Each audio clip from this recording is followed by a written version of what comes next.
দেখুন, আদালত আদালত অবমাননার অভিযোগে রুল জারি করেছেন। সুতরাং আদালত মনে করেছেন ওই ঘটনাটা আদালতের সম্মানহানি হয়েছে। এখন তারা জবাব দেবেন এসে, আর বাদ বাকি যা নির্দেশ দিয়েছেন সেটা আদালত বুঝে নেবেন। তারা পুলিশের কাছ থেকে রিপোর্ট চেয়েছেন, পুলিশের ভূমিকা কি ছিল, কি হয়েছে না হয়েছে, সমস্ত তথ্য সামনে আসবে। তদন্ত করতে হবে, ওইসব ছবি তারা কোথায় পেলেন, কারা তাদের ছবি দিয়েছেন। যখন শুনানি হবে তখন এই সমস্ত তথ্য সামনে আসবে, অনেক সত্য বেরোবে। হ্যাঁ, শুনলেন কুণাল ঘোষ এতদিন ঘুঘু দেখেছিলেন, মানে বিকাশ ভট্টাচার্যকে চিনতেন, কিন্তু উনি ফাঁদ দেখেননি। এবারে ফাঁদটা দেখলেন। গত 25শে এপ্রিল এই ফিজিক্যাল এডুকেশন এবং ওয়ার্ক এডুকেশনের যারা কর্মপ্রার্থী তাদের চাকরির ব্যাপারে একটি যে প্যানেল হয়েছিল, ওই প্যানেলটা নিয়ে বিতর্ক, এবং সেই বিতর্ক নিয়ে একটা মামলা চলছিল জাস্টিস বিশ্বজিৎ বসুর এজলাসে, হাইকোর্টে। এবং সেই দিন একদল যুবক যুবতী তারা বেশ কিছু ছবি, মানে ওই বিশ্বজিৎ বসুর ছবি, বিকাশ রঞ্জন ভট্টাচার্যের ছবি তারা নিয়ে এসেছিল। সেখানে বিক্ষোভ দেখানোর নামে দুপুর 3টে থেকে রাত 9টা পর্যন্ত একটা অসভ্যতা করলো। সারা বিচারপতির বিরুদ্ধে স্লোগান দিল, বিচারপতির ছবি পায়ে পদদলিত করলো, বিকাশ রঞ্জন ভট্টাচার্য সেই ব্যক্তিরও ছবি নিয়ে সেটা পদদলিত করলো এবং ত্রিপল পেতে ওখানে বসে পড়ল।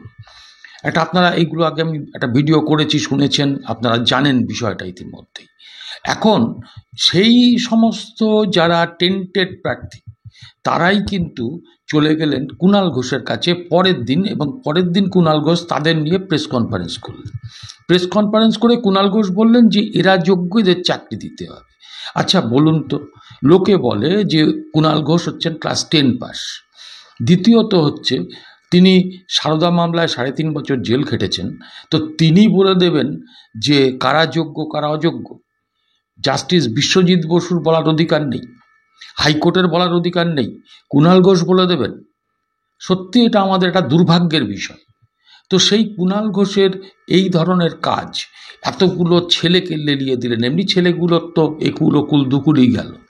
সেটা হচ্ছে যে ছেলেগুলি ফিরদৌস শামীম আইনজীবীর কথায় তারা কোনোদিনই চাকরি পাবেন না, অর্থাৎ এই ফিজিক্যাল এডুকেশন ওয়ার্ক এডুকেশনের চাকরি তো নয়ই, এবং তারা অন্য কোনো চাকরিও পাবে না। তাদের জীবনটা শেষ করে দিল এই কুণাল ঘোষ। তারা হয়তো এখন বুঝছেন।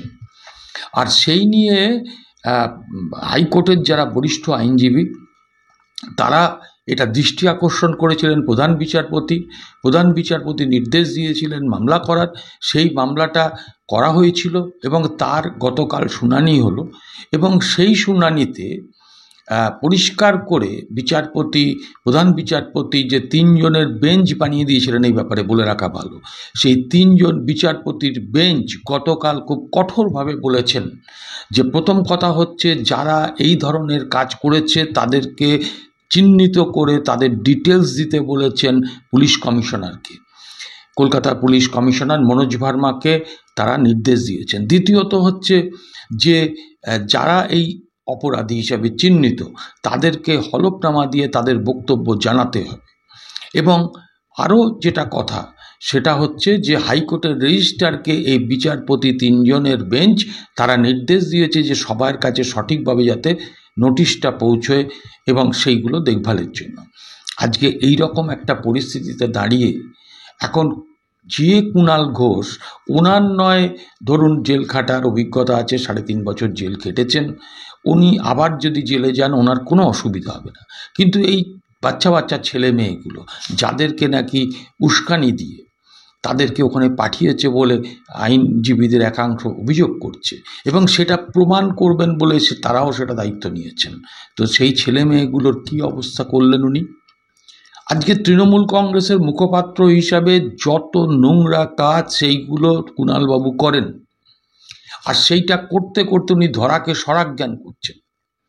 আমি তো শুনে অবাক হয়ে গেলাম যে সেদিনকে ওই যে বিক্ষোভ হয়েছিল, ওই বিক্ষোভে নাকি পুলিশের পক্ষ থেকে, ভাবুন, পুলিশের পক্ষ থেকে ত্রিপল দেওয়া হয়েছিল তাদেরকে বসার জন্য, এবং সেটা নাকি একেবারে উচ্চ নেতৃত্বের পক্ষ থেকে নির্দেশ ছিল। আচ্ছা শুনুন এই ব্যাপারে একজন আইনজীবী ঠিক কী বললেন সাংবাদিকদের প্রশ্নের উত্তরে। আমরা শুনলাম যারা আইনজীবীরা বলছিলেন যে যারা সেদিন এসেছিলেন এই 144 ধারার মধ্যে প্রশাসন তিরপল বিছিয়ে দিচ্ছিল তাদের বসার জন্য। অবশ্যই, কারণ পুলিশের কাছে আমাদের সাথে যতটুকু পরে পুলিশের সাথে ওভার দ্য ফোন কথা হয়েছে, পুলিশ পরিষ্কার বলেছে আপনাদের ওপর গায়ে হাত উঠলে আমরা দেখে নেব, কিন্তু আমাদের ওপর থেকে ইনস্ট্রাকশন ছিল এদেরকে বসিয়ে দেওয়ার। এখন ঘটনাচক্রে পুলিশও চাপের কাছে কোনো ক্ষেত্রে নথি স্বীকার তাদের করতে হয় তাদের চাকরিটা বজায় রাখার জন্য, সেটা আমরা বুঝি। কিন্তু একটা কথা বলতে চাই, পুলিশরাও কিন্তু পুলিশের একাংশ কিন্তু খুব খুব খুব ক্ষেপে আছে এই শাসক দলের বিরুদ্ধে। কারণ এই পুলিশদেরও ডিএর বিরুদ্ধে আমরা লড়ছি, তারাও রাজ্য সরকারের যে পুলিশ, রাজ্য সরকারের কর্মচারী, সেই ডিএ মামলা শুনানি কিন্তু সুপ্রিম কোর্টে এই বিকাশ রঞ্জন ভট্টাচার্যই মুভ করছেন। শুনলেন, অর্থাৎ পুলিশের সঙ্গে আইনজীবীদের কি কথা হয়েছে সেটাও আপনারা শুনলেন। এবং এই ত্রিপল যে সাপ্লাই করা হয়েছিল, হাইকোর্টের 3 জনের বিচারপতির বেঞ্চ পুলিশ কমিশনার মনোজ ভার্মাকে বলেছেন যে ওই দিন 3টে থেকে রাত 9টা পর্যন্ত সমস্ত ওই সংলগ্ন অঞ্চলের সিসিটিভির ফুটেজগুলোকে ডিজার্ভ করতে, এবং 19শে মে পরবর্তী শুনানি, এই শুনানিতে তাদের হলফনামা জমা করতে হবে। এবং সেদিনকে শুনানিতে যদি এই হলফনামা যেটা তারা দেবেন তা সেটা যদি কোর্ট মনে করে যে এটা ঠিক নয়, বা ধরুন বিকাশবাবুদের পক্ষ থেকেও নিশ্চয়ই বক্তব্য রাখা হবে, তাদের কাছে প্রমাণ আছে, অনেক সিসিটিভির ফুটেজ আছে, অনেক আপনার ভিডিও ফুটেজ আছে, সেগুলো প্রডিউসড হবে। তবে বিকাশবাবুরা একেবারে খুব দৃঢ়তার সঙ্গে ঠিক করেছেন যে এই ঘটনাটাতে কিন্তু কোনোভাবেই কুণাল ঘোষকে ছাড় দেওয়া যাবে না, বা যারা এই ধরনের কাজ করছেন তাদেরকে ছাড় দেওয়া যাবে না। প্রয়োজনে কুণাল ঘোষ কাদের নির্দেশে করেছে সেটাকেও খুঁজে বের করা হবে। তাদের কাছে প্রমাণ আছে যে এই ছবিগুলো কোন প্রেস থেকে ছাপা হয়েছে। এই যে বিশ্বজিৎ বসুর ছবি, আপনার বিকাশ রঞ্জন ভট্টাচার্যের ছবি কোন প্রেস থেকে ছাপা হয়েছে সেগুলোকেও বের করা হবে। আপনাদের মনে আছে যে এর আগে যাদের রায় মানা যাবে না, তৃণমূল মানতে পারবে না, তা সেই সমস্ত বিচারপতিদের বিরুদ্ধে তোপ দেখেছেন এই কুণাল ঘোষ, এই তৃণমূল কংগ্রেস। আপনারা জানেন যে অভিজিৎ গঙ্গোপাধ্যায় যখন আপনার বিচারপতি ছিলেন, তার বিরুদ্ধে কি অশালীন কথাবার্তা বলেছিলেন এই কুণাল ঘোষ, কি ধরনের মন্তব্য করা হয়েছিল তৃণমূল কংগ্রেসের পক্ষ থেকে, তার এজলাসে অসভ্যতা করা হয়েছিল। বিচারপতি মান্থা যখন আজকে একটা রায় দিয়েছিলেন, সেই রায়কে তৃণমূল কংগ্রেস মানতে পারেনি বলে তার ছবি দিয়ে একটা মানে অদ্ভুত টাইপের পোস্টার করে সেই পোস্টার গোটা কলকাতায় ছেয়ে দেওয়া হয়েছিল। বিচারপতি মান্থার বাড়িতে পর্যন্ত সেটা সেঁটে দেওয়া হয়েছিল। পুলিশ সেটা আজ পর্যন্ত বের করতে পারেনি যে কারা এই পোস্টারটা মেরেছিল বা পোস্টারটা কোন প্রেস থেকে ছাপা হয়েছিল। ফিরদৌস শামীমরা জানেন কোন প্রেস থেকে ছাপা হয়েছিল, তার প্রমাণও তাদের কাছে আছে। প্রয়োজনে সবটা 19 তারিখে ওনারা বলেছেন কোর্টে প্রডিউস করবেন, 19শে মে। আজকে মানুষ, আপনি ভাবুন যে আজকে মানুষের একটাই বিচার পাওয়ার জায়গা হচ্ছে কোর্ট। সেই কোর্টকে যদি ফ্যাসিস্ট কায়দায় সেই বিচারপতিদের অবদমিত করে রাখার চেষ্টা হয়, আজকে আইনজীবী যারা অন্যায়ের বিরুদ্ধে লড়ছেন তাদের যদি গলার টুটিটা টিপে ধরার চেষ্টা হয়, তাহলে সাধারণ মানুষ কোথায় যাবেন?